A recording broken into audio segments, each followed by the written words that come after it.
Sivaya Nama Tiruchitrambalam.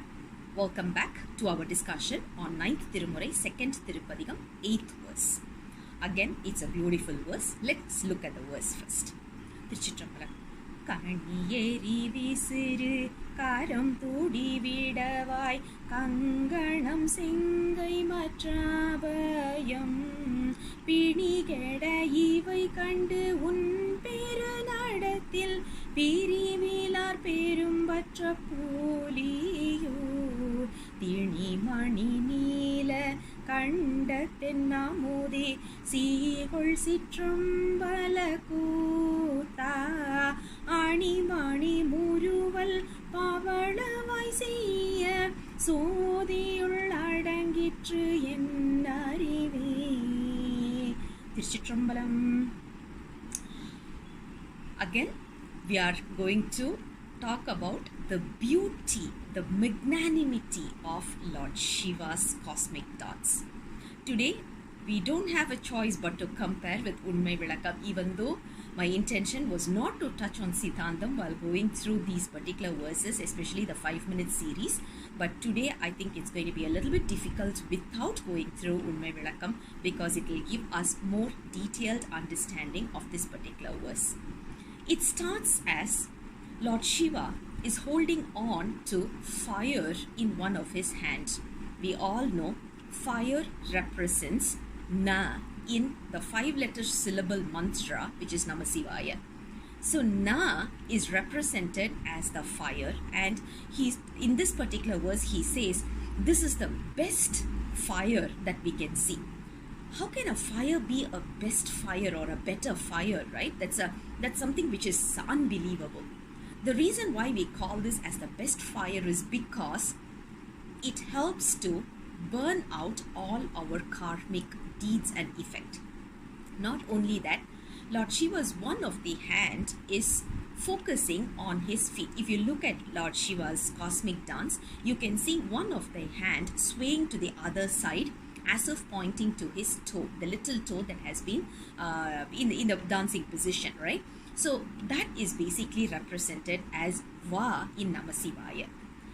And the next one is the musical instrument called as Damaru. We call it as Tudi. This is represented as C in Namasivaya. And according to Unmai Vilakam, verse number 36, it talks about, because when you look at the small little Tudi, it is shaken in the other side, both sides. So which means Lord Shiva is helping us, as in the souls, to get rid of our Maya. And we all know he's the one who's helping us in getting rid of our karmic deeds and helping us in getting on to the next level in our spiritual journey. So Lord Shiva is wearing on to something called as a kanganam.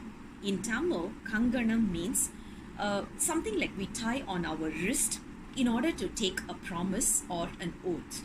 Now, when we say we are taking an oath for human beings like us, yes, we need it.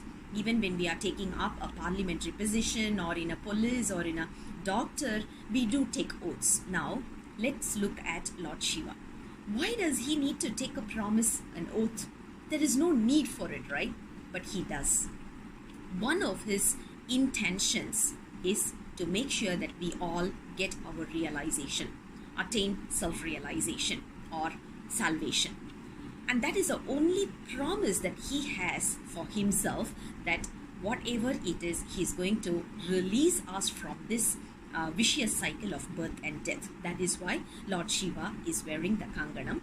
And not only that, we should also take the promise of getting rid of our birth. So what should we do in order to get to this state is to visualize the cosmic dancer with all his, the fire and the damaru and all these. We have to visualize that in order to go on to the next level.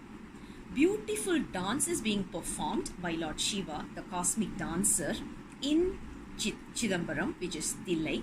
And while he's performing the dance, we are able to see his beautiful, mesmerizing smile along with his beautiful teeth. And wherever we see his smile, our when we talk about our intellect, which always searches for knowledge, that comes to a halt, that comes to a standstill. The standstillness is the most important state of mind while we are meditating, and Lord Shiva, the cosmic dancer, helps in that. That is what verse number 8 is all about. I'll come back again with the next verse very soon. Until then, Sivaya Nama, Tiruchitrambalam.